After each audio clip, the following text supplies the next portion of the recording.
देखिए लेकिन आज कैसे हैं हालात?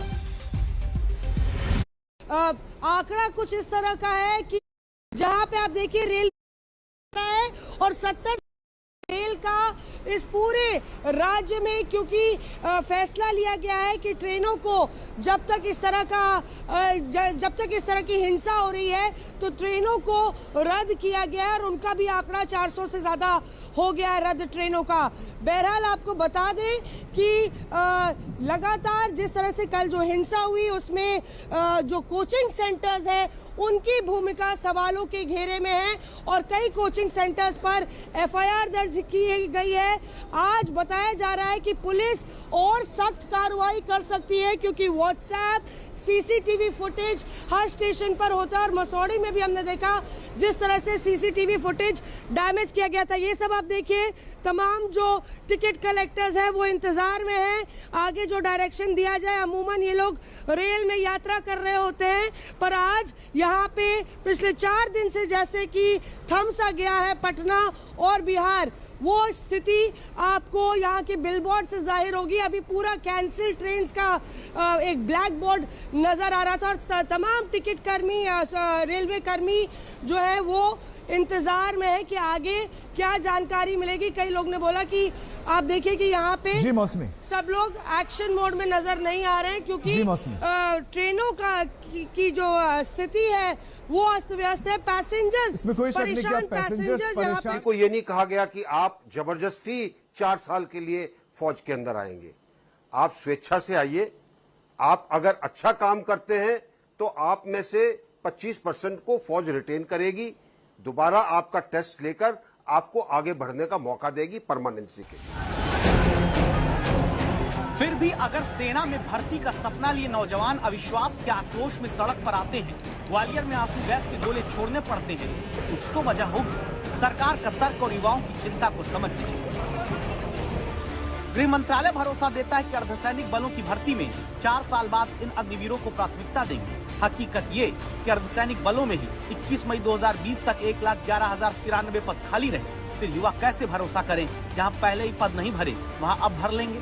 हरियाणा के मुख्यमंत्री ने सरकारी नौकरियों में अग्निवीरों को प्राथमिकता की बात कही। हकीकत ये, हरियाणा 24% बेरोजगारी दर के साथ देश का सबसे बड़ा रोजगार न दे पाने वाला राज्य है, जहां सरकारी परीक्षाओं के रिजल्ट कम आते हैं, पेपर आउट ज्यादा रहने का दावा होता है। मध्य प्रदेश में भी सरकारी नौकरियों में अग्निवीरों को 4 साल बाद मौका दिए जाने में वरीयता की बात मुख्यमंत्री शिवराज सिंह चौहान ने कही। हकीकत एक ये भी है कि मध्य प्रदेश की सबसे बड़ी राज्य सेवा परीक्षा में 2019 और 2020 का भी अंतिम परिणाम अब तक घोषित नहीं हुआ।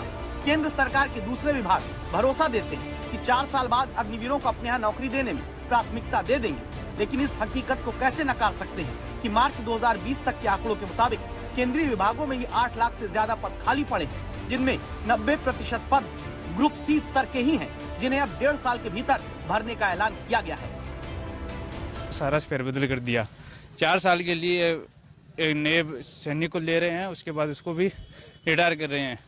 तो एक विधायक है वो 5 साल के लिए रह रहा है, उसको उसके बाद मिल रहा है पेंशन। सेवा दे रहे हैं सेना में, उनको जो पेंशन है वो तो अलग, नौकरी भी उनको पूरी नहीं, सिर्फ 4 साल। तो ये बंद होना चाहिए। जो पीछे जो चल रहा है 16-17 साल सर्विस, वही रहना चाहिए। सरकारी नौकरी देने वाले इसी सिस्टम ने आज तक जब भरोसा नहीं पैदा किया तो कैसे 4 साल बाद सेना से बाहर आकर सरकारी नौकरी पाने के दावों पर विश्वास युवा नौजवान देश के करें। इसी कारण तो पलवल में नाराज युवाओं ने पुलिस की जिप्सी में आग लगा दी। वो गलत काम किया जो उन्हें कभी नहीं करना चाहिए, जिसके बाद पुलिस को हवाई फायरिंग तक करनी पड़ी। न सुनेगा तो हमारा आंदोलन जारी रहेगा। अगर हम युवाओं की अब टीओडी हटाया जाए और जल्द से जल्द हम लोग की मांगों पूरी किया जाए। अगर हमारा युवा का बात कोई न सुनेगा तो हमारा आंदोलन जारी रहेगा। अगर हम फौज में नहीं गए तो उसके लिए मरना शहीद है, मंजूर है, हम मरेंगे।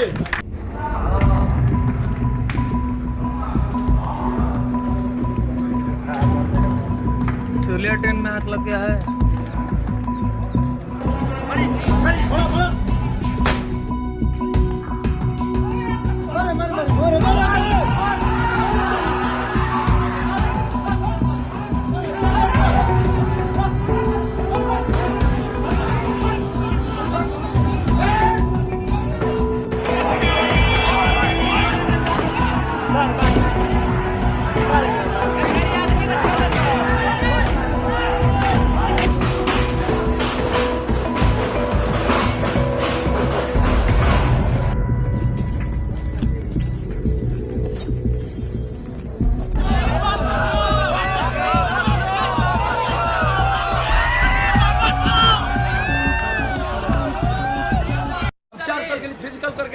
नौकरी करें?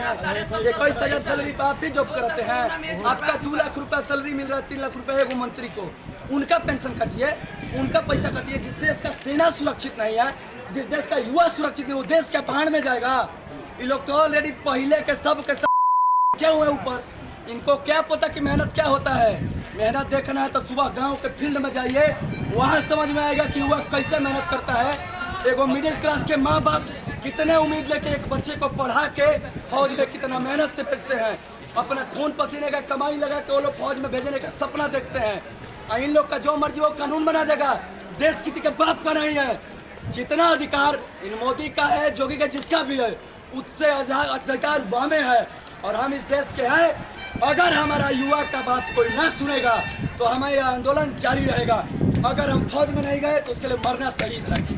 मंजूर है, हम मरेंगे, कबूल है। पहले सब कुछ हो गया और 1 साल से एग्जाम रुका हुआ है और 2 साल से एग्जाम रुका हुआ है और अभी तक नहीं हुआ। अब सरकार बोल रही है कि अब हम टीओडी से लेंगे, तो हम लोग जिनने एग्जाम नहीं हुआ उसका क्या होगा? और मेरा है तो मेरा एयरफोर्स का ज्वाइनिंग रुका हुआ है। फरवरी में मेरा मेडिकल हुआ था, मेरिट लिस्ट आना था जुलाई 2021 में और अभी तक नहीं आया।